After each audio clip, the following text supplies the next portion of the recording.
Bom dia a todos. Bom dia, é bom estar convosco. É bom ver tantas caras familiares. Só abrindo a minha boca já devem saber que eu venho ou dos Açores ou da Madeira. Eu venho da Madeira e trago cumprimentos dos irmãos de lá e também da Igreja de Envida em Inglaterra. Muitos de vós talvez já nos conhecem, o meu nome é Cláudio. E depois da pregação e de uma música vamos apresentar o ministério para saberem como orar por nós. Mas é um privilégio estar aqui convosco, especialmente porque esta igreja foi uma das primeiras igrejas que nos apoiou, que nos sustentou e que nos juntaram-se a nós como parceiros de oração. Por isso tenho-vos a todos muito perto do meu coração. Vamos abrir a Bíblia para começar a pregação da palavra do Senhor. Abrir a Bíblia em Atos 20. Obrigado. Em Atos 20. Há umas semanas atrás tivemos uma conferência missionária e alguns de vós compareceram e tiveram aqui também o irmão Hunter Gately. Foi um prazer conhecê-lo e a falar sobre missões. Isto tem um pouco de foco também em missões, mas ainda mais do que missões. Por isso vamos começar com oração e depois abrimos a Bíblia em Atos capítulo 20. Procuremos o Senhor juntos. Oremos. Meu querido Senhor, agradecemos por esta oportunidade de estarmos juntos na Tua casa, na Tua presença, como Teus irmãos, como Teus filhos, para honrar-Te, para glorificar o Teu grande nome, para exaltar-Te. Senhor, Tu já estás exaltado. Nós meramente estamos aqui para reconhecer quão exaltado Tu és, quão precioso Tu és e quanto nós precisamos de Ti. E através da Tua palavra pedimos-Te agora que nos transformes, não só ao pregador, mas àqueles que ouvem a Tua mensagem. Todos nós estamos debaixo da Tua autoridade, a autoridade revelada nas Escrituras. E pedimos-Te a Ti, Espírito Santo, que mesmo neste momento uses as palavras do Teu servo, as palavras fracas do Teu servo, para revelar a Tua poderosa mensagem e para que essa transforme os nossos corações, para que santifiques aqueles que são Teus e para que justifiques, para que chames, para que transformes e salves aqueles que ainda não Te conhecem. Por favor, ajuda-nos neste momento, porque realmente precisamos de Ti. Em nome de Jesus Cristo pedimos. Amém. Amém. Quero começar por ler em Atos 20, versículos 17 a 28. Nosso tempo hoje estará focado no versículo 24, mas para um pouco de mais contexto, lemos a palavra de Deus a partir do versículo 17. Atos 20, versículo 17 até 28. De Mileto mandou a Éfeso chamar os presbíteros da igreja e, quando se encontraram com ele, disse-lhes: Vós bem sabeis como me conduzi entre vós em todo o tempo, desde o primeiro dia em que entrei na Ásia, servindo ao Senhor com toda a humildade, lágrimas e provações que, pelas ciladas dos judeus, me sobrevieram. Jamais deixando de vos anunciar coisa alguma proveitosa e de vô-la ensinar publicamente e também de casa em casa, testificando tanto a judeus como a gregos o arrependimento para com Deus e a fé em nosso Senhor Jesus Cristo. E agora, constrangindo em meu espírito, vou para Jerusalém, não sabendo o que ali me acontecerá, senão que o Espírito Santo, de cidade em cidade, me assegura que me esperam cadeias e tribulações. Porém, em nada considero a vida preciosa para mim mesmo, contanto que complete a minha carreira e o ministério que recebi do Senhor Jesus, para testemunhar o Evangelho da graça de Deus. Agora eu sei que todos vós, em cujo meio passei pregando o reino, não vereis mais o meu rosto. Portanto, eu vos protesto no dia de hoje que estou limpo do sangue de todos, porque jamais deixei de vos anunciar todo o desígnio de Deus. Atendei por vós e por todo o rebanho sobre o qual o Espírito Santo vos constituiu bispos, para pastoreardes a Igreja de Deus, a qual Ele comprou com o seu próprio sangue. Foquemos no versículo 24. Porém, em nada considero a vida preciosa para mim mesmo, contanto que complete a minha carreira e o ministério que recebi do Senhor Jesus, para testemunhar o Evangelho da graça de Deus. Esta manhã eu quero que pensemos juntos com esta pergunta: porquê que nós estamos aqui hoje? Qual é a razão do nosso viver? Porquê que acordaste hoje? O que é que pensaste de manhã? O que é que eu estou aqui a fazer? Já pensaste alguma vez, ou muitas vezes, sobre esta pergunta importante? Qual é a razão? Qual é o objetivo? Qual é o propósito do meu viver? Talvez alguns de vós que gostam de ler sabem o catequismo breve de Westminster, que faz a pergunta, uma das perguntas iniciais: qual é o fim principal do homem? Qual é o fim principal do homem? Sabem a resposta? Digam. Amém. Glorificar a Deus e desfrutá-lo a Ele para todo o sempre. Para ter comunhão com Ele para todo o sempre. E nós somos bons teoricamente, em doutrina, pensarmos e respondermos bem a esta pergunta, mas se nós, como cristãos, realmente acreditarmos que o nosso propósito é glorificar a Deus e ter comunhão e desfrutá-lo para sempre, o nosso dia-a-dia deve refletir essa resposta.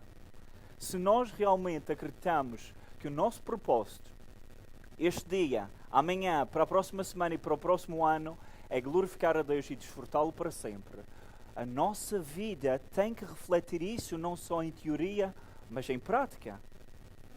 O objetivo da nossa vida por Deus, dado por Deus, deve refletir todas as escolhas que nós fazemos. Eu acho que alguém como o apóstolo Paulo, como lemos no versículo 24, é alguém, um modelo, uma pessoa muito especial que Deus chamou e salvou com um propósito muito específico e claro. És alguém que acredita realmente e vive o que acredita. Ele viveu a sua vida com um objetivo muito claro. E as escolhas que Paulo fez na sua vida refletiam isso. Esta passagem que acabamos de ler, lá está para dar um pouco mais de contexto, é quase no fim do livro de Atos, onde o Paulo dá um discurso de uma despedida com os anciãos da igreja de Éfeso. Alguns versículos antes, leiam comigo no versículo 16, lemos estas palavras em Atos 20. Porque Paulo tinha decidido passar por Éfeso, para não ter de se demorar na Ásia, pois apressava-se a chegar a Jerusalém, se possível, no dia de Pentecostes. Paulo tinha uma oferta, Jerusalém estava com algumas necessidades, essa igreja, e ele queria, estava atrasado, queria despachar-se para ir até Jerusalém no dia de Pentecostes, para levar uma oferta até eles. Ele não tinha tempo para ir à igreja de Éfeso, eram uns 80 quilómetros de distância, por isso ele, em vez de visitá-los, a igreja, convida aos anciãos dessa igreja para irem ter com ele, para que ele pudesse despedir-se destes irmãos. Ele adorava estas pessoas, ele queria dar-lhes uma última exortação. Este lugar, esta igreja, era um lugar especial para ele. Ele tinha plantado esta igreja de Éfeso e passou 3 anos a ensinar estes irmãos como os fundamentos da fé, a ensiná-los na doutrina, a ensiná-los na verdade, alimentando-os, ensinando-os e também desenvolvendo a liderança dessa igreja. Nesta despedida é um capítulo muito bonito, muito bom, muito prático, e aconselho-vos mesmo esta tarde a lerem este capítulo 20. Vemos ele a falar sobre a sua própria vida, o seu ministério, a falar sobre a sua relação com Deus, a sua relação com os seus irmãos e a sua relação com aqueles que não conhecem Deus. Vemos nesta passagem o objetivo da vida de Paulo. E ele é um grande modelo para nós sabermos como nós deveremos realmente viver com tanta dedicação como ele. Vemos ele a viver de uma maneira incrível, que é viver para Cristo. E nesta passagem eu tenho 3 perguntas que gostaria de falar, de explicar sobre a vida dele, para que nós pudéssemos examinar-nos a nós próprios, para que possamos viver com tanta clareza e dedicação como o apóstolo Paulo. Estão aqui as minhas perguntas iniciais que eu quero que consideremos hoje. A primeira pergunta: como valorizas a tua vida na terra? Como valorizas a tua vida na terra? Em segundo lugar, e podes apontar, qual é a tua prioridade na vida? Qual é a tua prioridade na vida? E em terceiro lugar, para que ministério Deus te chamou? Para que ministério Deus te chamou? A primeira pergunta: como valorizas a tua vida nesta terra? E o apóstolo diz no versículo 24: porém, em nada considero a vida preciosa para mim mesmo. Em nada considero a vida preciosa para mim mesmo. O que é que Paulo quer dizer com isto? Será que Paulo odeia a sua vida? Será que Paulo não gosta da vida que Deus lhe deu? Será que Paulo não está contente com Deus, com a vida que Deus deu e quer desperdiçá-la? Não. Ele não está a dizer que a sua vida não é preciosa ou importante. O que ele quer dizer é que a sua vida terrestre, aqui na terra, e todas as aflições, todas as perseguições que ele tem, não são nada de importantes em comparação com o propósito que Deus o chamou. Deus o enviou para terminar uma obra, para uma missão, por isso ele vê a sua própria vida física, a sua própria vida aqui na terra, sem tanto valor. Não é preciosa para si mesmo. Não é que ele não gostava da vida dele na terra, mas que ele era inabalável na sua confiança em Deus para terminar a carreira que Deus o chamou. Como o George Whitefield, alguns de vós conhecem, ele diz o seguinte: somos imortais até que o nosso trabalho esteja concluído. Nós somos imortais e não vamos morrer até o dia exato, o segundo exato, que Deus nos chamará. Por isso todos nós temos que ter este propósito, esta clareza, esta convicção na maneira de vivermos e investirmos a vida que Deus nos deu. Em Atos 20, versículo 22 e 23, lemos tal convicção. Ele diz o seguinte, versículo 22 e 23: e agora, constrangido em meu espírito, vou para Jerusalém, não sabendo o que ali me acontecerá, senão que o Espírito Santo de cidade em cidade me assegura que me esperam cadeias e tribulações. Ele estava constrangido, compelido com o seu mestre em fazer exatamente o que Deus queria. Ele não sabia todos os detalhes, não sabia o que lhe esperava. Ele não sabia que dentro de 5 anos ele morria. Mas ele sabia que foi revelado pelo Espírito Santo que os próximos meses, o próximo ano, ele teria dor e sofrimento. Ele tinha dificuldades, perseguições. E isso seria razão suficiente, se somos honestos, para que nós não fôssemos para Jerusalém. Imagina se o Espírito Santo revelasse que para o próximo mês terias aflições, perseguições. Seria suficiente para tu dizeres: eu não quero ir, eu não quero ir. Mas ele sabia que ia ser preso, ia ser afligido, mas ele continuou com clareza, com propósito, com dedicação à missão que Deus lhe tinha dado. Ele não se intimida com as provações que aguardam na vida dele. Porquê? Porque ele não considera a sua vida preciosa, valiosa, comparado com completar a carreira que Deus lhe deu. Ele sabe que a vida dele eventualmente acabará. Ele sabe que ele é um vapor, como todos nós somos, e que esta vida é passageira. Em vez disso, ele está disposto a correr riscos. Ele não está a tentar maximizar a sua vida nesta terra. Como vemos muitas pessoas ao fazer com medicamentos, com operações plásticas, cirurgias, para tentar maximizar o máximo da vida nesta terra. Ele não. Ele decidiu tomar riscos, arriscar a sua vida para a glória de Deus, para que o nome do Senhor seja magnificado. Lembra-nos deste lema da sua vida em Filipenses 1:21. Porquanto por mim viver é Cristo e morrer é lucro. Isso será o lema da tua vida. Realmente dizes e acreditas e vives consoante este lema, que para ti, para viver é Cristo. Estás neste dia a viver para Cristo, e se morreres é lucro. Mais Cristo.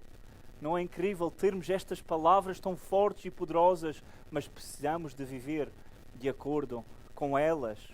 Aqui está um homem, queridos irmãos, que não se intimidou pelo sofrimento que o aguardava, pela prisão e pelas aflições, porque ele colocou todas essas provações em perspectiva.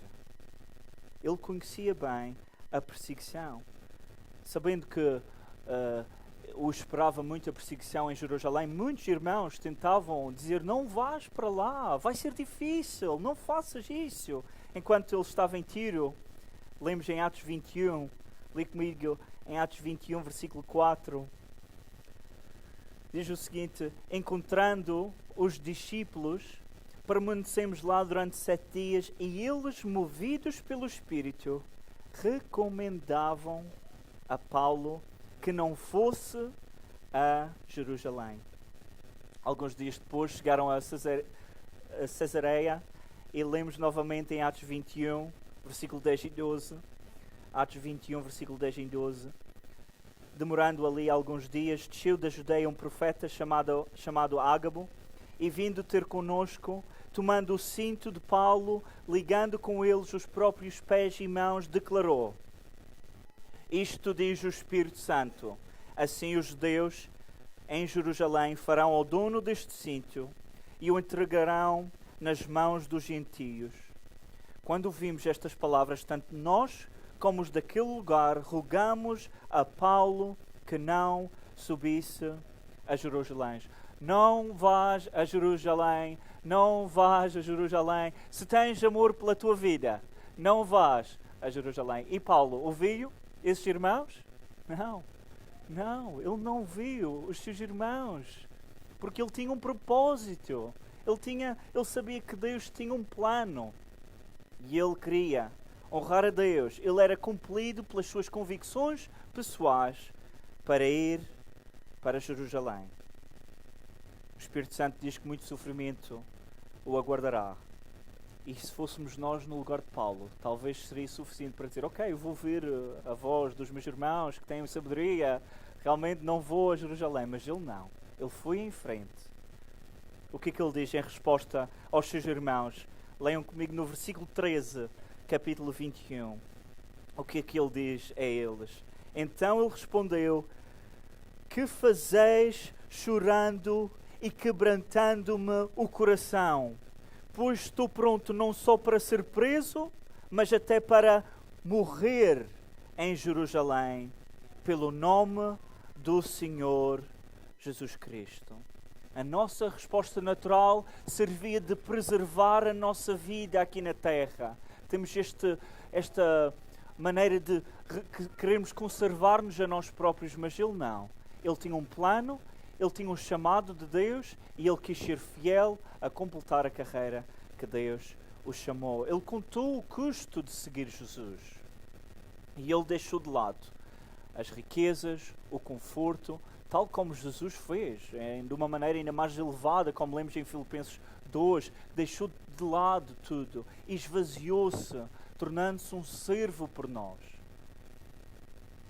Meus queridos irmãos, há mais nesta vida do que prazeres momentâneos.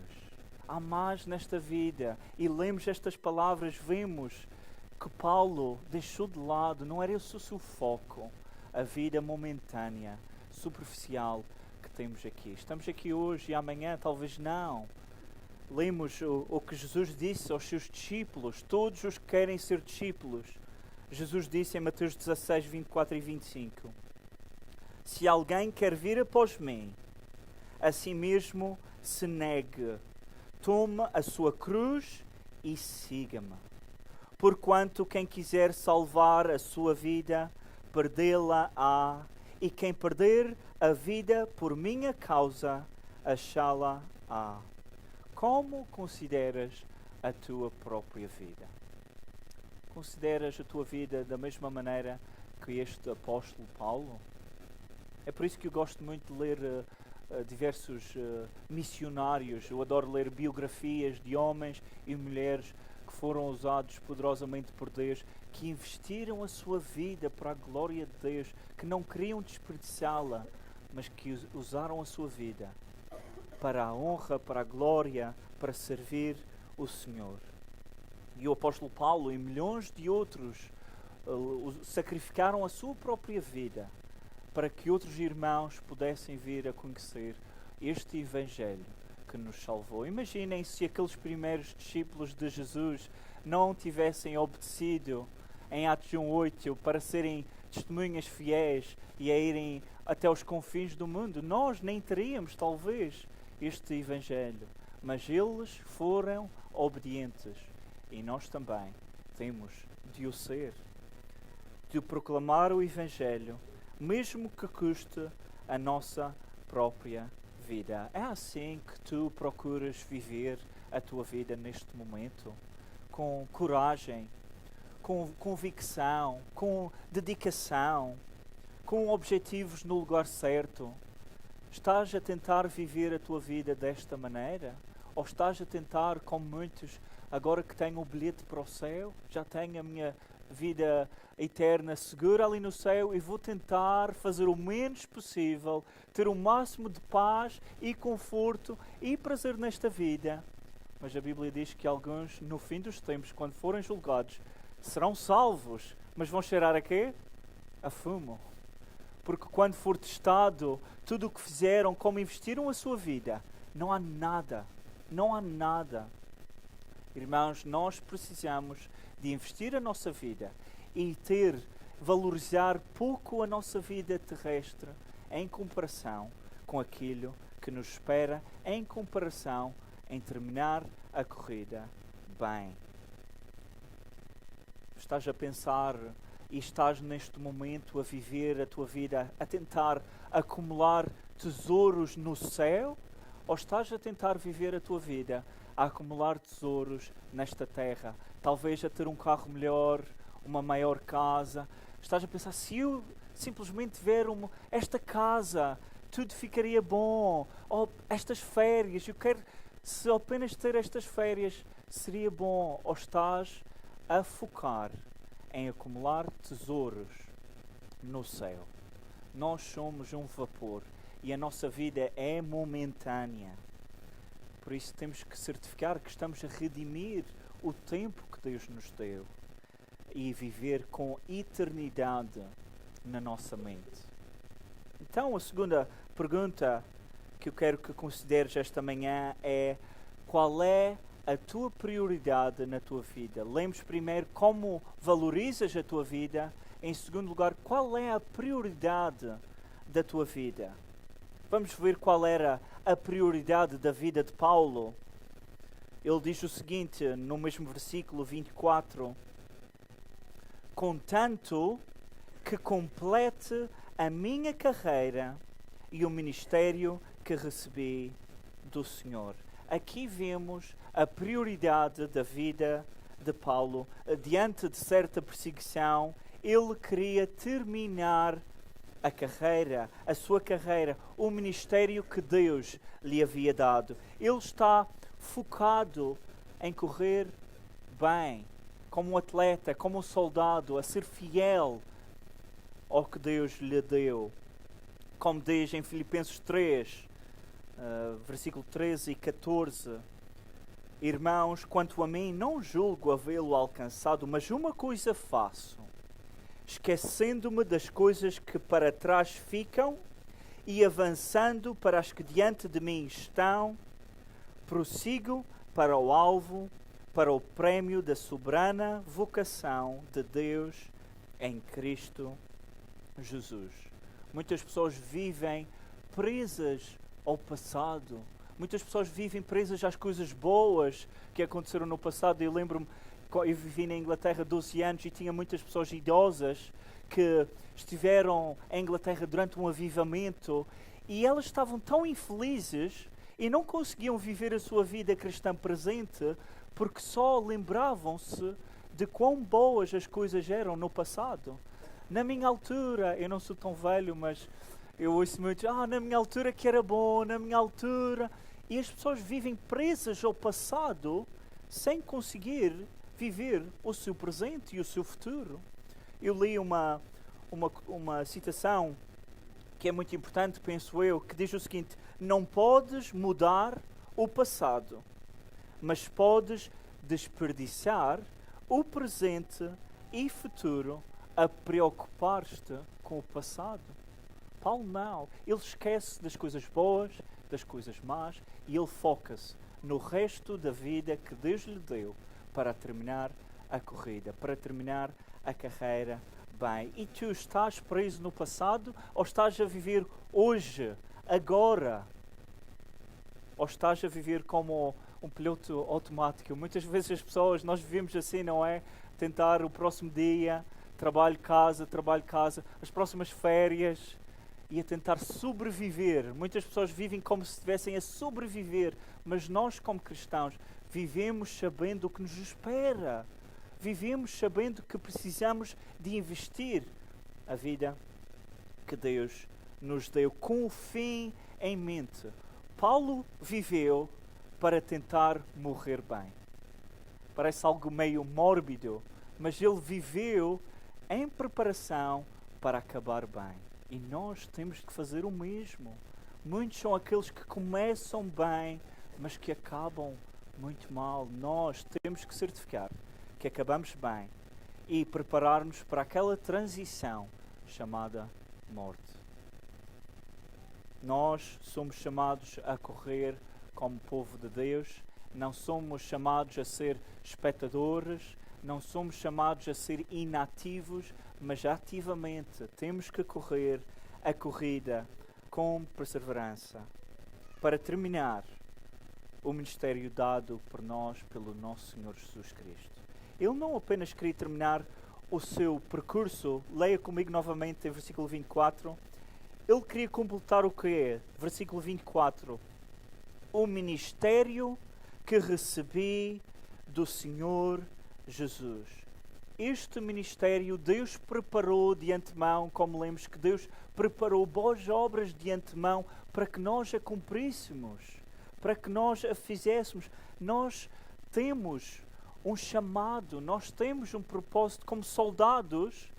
Não somos chamados a estar interessados em assuntos civis, mas como soldados temos um comandante e somos chamados a lutar o bom combate pela fé, concentrados em agradar ao comandante que nos alistou. Nós temos que pensar em ser alguém que acaba bem. Lemos nas notícias, lemos nas próprias redes sociais cristãs, polémicas, pastores, irmãos que começam a entrar em pecado, que é revelado depois de anos uma vida dupla. Nós vamos ser julgados por Deus como investimos a vida que Deus nos deu. E temos que acabar bem, não ser como Himeneus e Alexandre, que naufragaram na sua fé. O John MacArthur, falando sobre esta passagem, ele disse o seguinte: Paulo cumpriu com sucesso o seu ministério até o fim da sua vida. Quando sua morte se aproximava, ele escreveu triunfante para Timóteo: combati o bom combate e terminei a carreira, guardei a fé. E depois de pagar o preço supremo por seu serviço devotado a leal a Jesus Cristo, ele sem dúvida ouviu de seu amado mestre as palavras: muito bem, escravo bom e fiel. Entra no gozo do teu Senhor. Deveria ser o objetivo de todos os cristãos completar com sucesso o ministério que Deus lhe deu. Essas palavras, muito bem, escravo bom e fiel, entra no gozo do teu Senhor, deverá ser algo que nos motiva a acabar bem esta vida que Deus nos deu. Este era o propósito da existência de Paulo. E o teu? Qual é o teu propósito? Qual é a tua prioridade na tua vida? É acabar bem o que Deus te deu. Nós não decidimos viver fisicamente e nós não decidimos viver espiritualmente. Foi Deus que nos chamou, foi Deus que nos justificou, é Deus quem nos está a santificar e é Deus que um dia nos irá glorificar. Mas nós temos um papel a desempenhar na vida que Deus nos deu. Sabemos que Deus é soberano, mas é muito fácil sermos passivos na nossa vida. Em vez disso, temos que ativamente viver um dia de cada vez, ser fiel nas coisas pequenas para sermos fiéis nas coisas grandes. Até nos fundamentos da fé falamos esta manhã sobre termos hábitos, termos controlo, disciplina, como um atleta que corre, como um atleta que compete nos Jogos Olímpicos. Não é a comer hambúrgueres que esse atleta vai conseguir ganhar o prémio. Não é, Filipe? O Filipe sabe disto. Não é sendo preguiçoso, não indo ao treino. E nós também temos algo de mais valor, que é treinar e de termos disciplina na nossa vida espiritual, porque o nosso prémio é a vida eterna e não trabalhamos para receber, mas como recebemos tal herança, tal prémio, um prémio de infinito valor, temos que dedicar a nossa vida para glorificar ao nosso Senhor. Em último lugar, a última pergunta que quero perguntar esta manhã: qual é o ministério que Deus te chamou? Esta é a pergunta final que estamos a considerar hoje. O que é que o Senhor quer que tu faças para o resto da tua vida? Sejas novo ou velho, sejas crente há um mês ou há 100 anos, talvez muitos de vós não, mas quer que seja que somos, se somos cristãos esta manhã, temos um propósito, temos um ministério e todos nós temos que ser fiéis a servir a Deus perante esse ministério. Vamos ver qual é o ministério de Paulo e fazer algumas aplicações para ver qual é o ministério que Deus te chamou. O que é que Paulo tem a dizer sobre o próprio ministério? Lemos no fim do versículo 24. O que é que ele diz? Que completa a minha carreira e o ministério que recebi de Jesus. Qual é? Para testemunhar o Evangelho da graça de Deus. O propósito, o ministério de Paulo era para testemunhar o Evangelho da graça de Deus. Lembrem-se comigo do Paulo, o Saulo, que estava ainda naquela estrada de Damasco, aquele Saulo que estava presente enquanto o Estevão estava a ser assassinado, estava ali Saulo, o que perseguia a igreja, estava ali ele. Mas naquela estrada para Damasco teve aquela luz ofuscante, onde Deus o salvou. Saulo, o perseguidor da igreja, tornou-se Paulo, o apóstolo de Jesus Cristo. E ele nunca tinha se esquecido dessa conversão e do propósito e da missão que Deus o chamou. Desde o dia da sua conversão, Deus usou-lhe para um papel muito especial, para proclamar, testemunhar sobre o Evangelho de Jesus Cristo aos judeus e também, primeiramente, aos gentios na vida de Paulo. Esta foi a sua vocação, esta foi a sua prioridade na vida. Ele sabia que o Senhor tinha-lhe dado uma tarefa e ele queria ser fiel ao cumpri-la. Ele fala sobre isto em Atos 20, versículo 20 e 21. Ele diz o seguinte: jamais deixando de vos anunciar coisa alguma proveitosa e de vos ensinar publicamente e também de casa a casa, testificando tanto a judeus como a gregos o arrependimento para com Deus e a fé em nosso Senhor Jesus Cristo. Ele foi chamado para ser uma testemunha de Deus, para testemunhar o Evangelho da graça de Deus.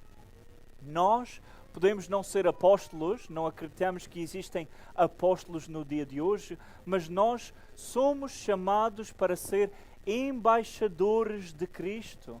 Nós somos chamados para sermos testemunhas de Deus. Eu às vezes quando falo com testemunhas de Jeová, já vi algumas testemunhas de Jeová a trabalhar aqui na Ramada e na Madeira também está cheio, e às vezes é engraçado dizer aos testemunhas de Jeová: eu realmente sou uma testemunha de Jeová. Nós realmente somos testemunhas do Jeová, porque acreditamos no Deus soberano, no único Deus. E nós, todos nós, podemos não ser os evangelistas, podemos não ser os pastores, mas todos nós precisamos de abrir a nossa boca e testemunhar o que Deus fez em nós, por nós, para que outros também possam receber vida eterna. Todos nós somos chamados a ser, como Spurgeon disse, os guardiões do Evangelho. A próxima vez, quando te apresentares a alguém, podes dizer: o meu nome é Cláudio ou Tiago, eu sou um guardião do Evangelho. Só bem, não sou. Eu sou um guardião, um defensor, um protetor, o que promove, um embaixador desta mensagem. Quando abrimos a boca com os nossos filhos, com os nossos vizinhos, esse título deverá ser evidente na nossa vida. O guardião do Evangelho, chamados a lutar sinceramente por esta fé. Este é o Evangelho que nós devemos proclamar. Este é o nosso ministério. É por isso que nós, como igreja, existimos. Se o nosso propósito nesta terra é de cantar louvores, que é lindo, ou de pregar a palavra, se não fossem os descrentes, nós não estaríamos aqui, estaremos com Deus em glória. Mas Deus tem um povo para salvar, tem ovelhas para chamar, e Ele quer nos usar para promover e proclamar esta verdade. E muitos, no passado, como sabem, derramaram o seu próprio sangue para proclamar a verdade. E nós estamos ao longo de uma lista de homens e mulheres fiéis que ao longo dos séculos não valorizaram as suas próprias vidas, mas as investiram para ouvir no fim: entra, meu servo fiel, descansa, investiste bem a vida que eu te dei. Nós temos que viver para sermos e lembrarmos que somos guardiões do Evangelho, defendendo o Evangelho da graça de Deus, como a palavra menciona aqui, o Evangelho da graça. Porquê que é o Evangelho da graça? Porque não o Evangelho do amor, o Evangelho da misericórdia, o Evangelho da verdade? Porquê que Paulo destaca o Evangelho da graça? Porque é por graça que nós somos salvos. E é este Evangelho da graça que precisamos de promover a outros, como este assassino que foi radicalmente transformado por Deus, o fez fielmente. Nós temos que seguir as pegadas deste homem, porque ele seguiu as pegadas de Jesus, para usarmos e investirmos a nossa vida para proclamar este Evangelho. O MacArthur, nesta passagem, ele comenta o seguinte: deve-se notar que a mensagem que o apóstolo pregou e todos os pregadores fazem eco é a chamada do Evangelho da graça de Deus.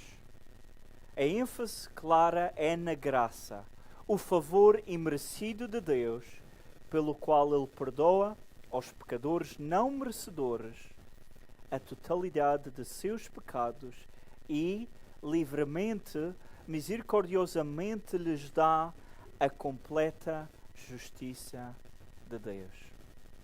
Ao lermos sobre a conversão de Paulo e a sua despedida, o objetivo dele é claro.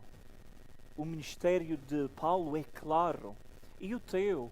Qual é? Sabes qual é o ministério que Deus te chamou? Sabes como vais usar e investir a vida que Deus te deu? Temos que usar os nossos dons. Sabemos que Deus nos deu dons espirituais para usarmos, para edificarmos a igreja local.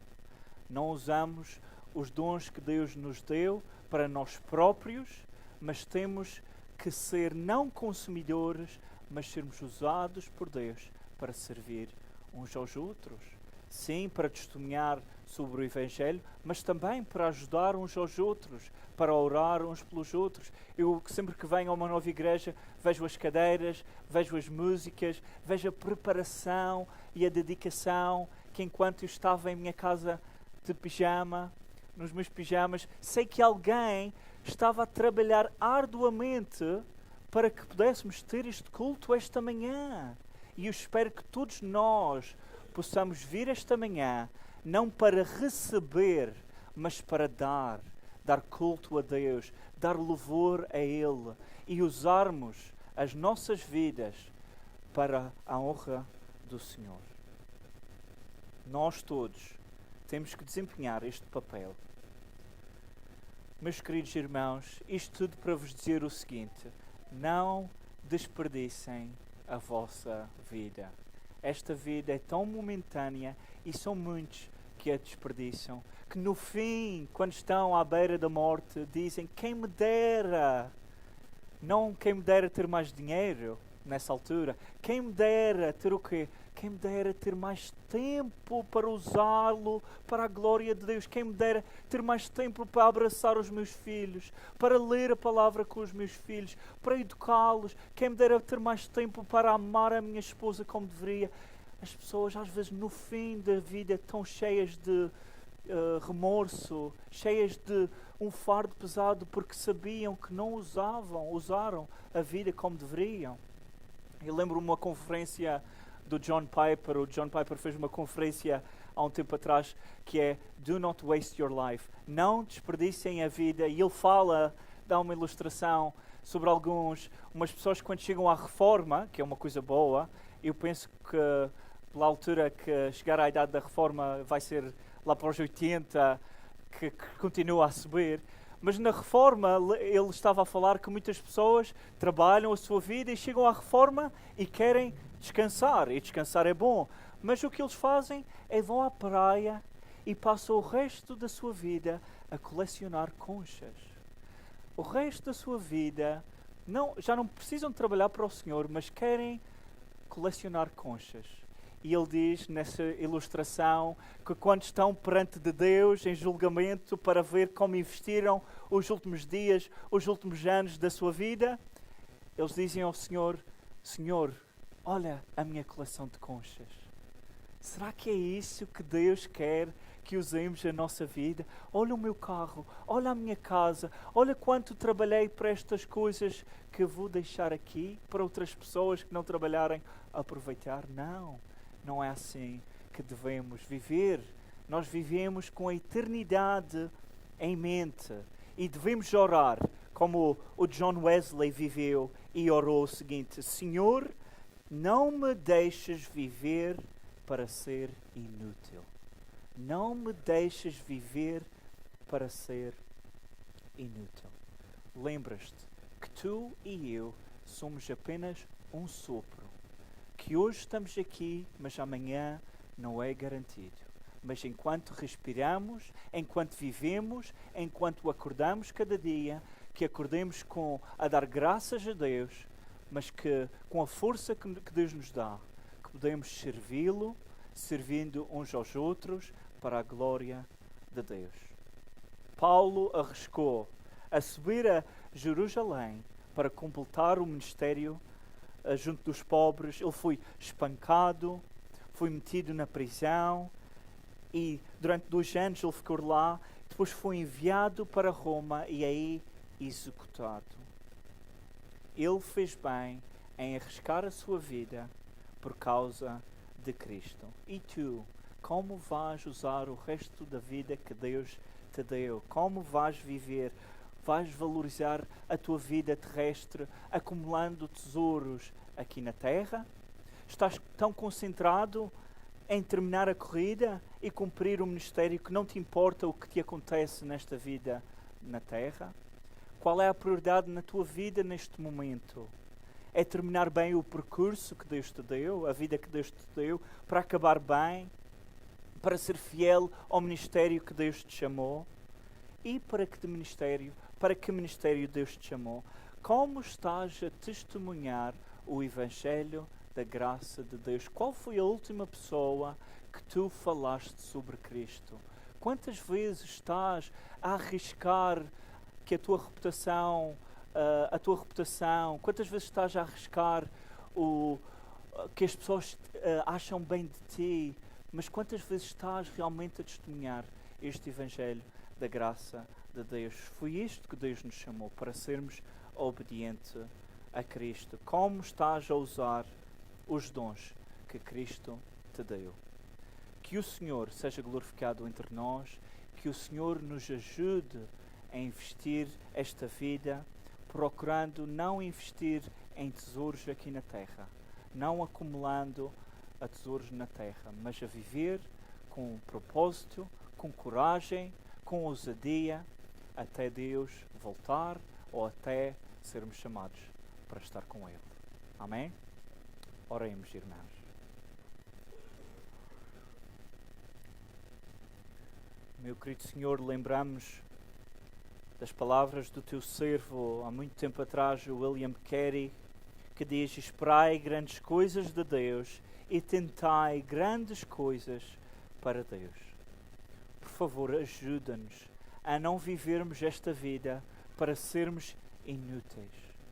Ajuda-nos, Pai, a vivermos um dia de cada vez, ativamente, com o foco em sermos teus embaixadores, com o foco em te honrar, não a tentar sermos preguiçosos, não a tentar evitarmos conflito, não apenas a tentar termos conforto e prazer nesta terra, mas, Senhor, tu deste-nos esta vida, tu salvaste-nos, tu equipaste-nos e dás-nos dons espirituais para podermos usá-los para ti. Meu Senhor, sabemos que tu muito em breve voltarás e será que vais encontrar fé nesta terra? Senhor, desde que dependa de nós, eu peço que ajudes a cada um de nós a sermos usados por ti, a servirmos um ao outro, a amarmos-te, a sermos embaixadores de Cristo, para que a tua palavra seja honrada em nós e para que possamos ser testemunhas fiéis da tua palavra. Senhor, ajuda-nos a relembrar que éramos teus inimigos, que estávamos afastados de ti, que éramos destinados ao inferno para perecer sem ti. Mas, Senhor, pela tua mera graça e soberania, pela tua misericórdia, tu escolheste-nos, salvaste-nos, adotaste-nos e agora temos uma missão a cumprir. favor, ajuda-nos, como soldados fiéis, a usar cada dia que passa para a Tua glória. Perdoa quando perdemos esse foco, perdoa quando as tentações e as distrações deste mundo inundam a nossa vida. Por favor, ajuda-nos a sermos disciplinados em prática para que possamos honrar o Teu nome. Ouve estas orações, pedimos, em nome de Jesus Cristo. Amém.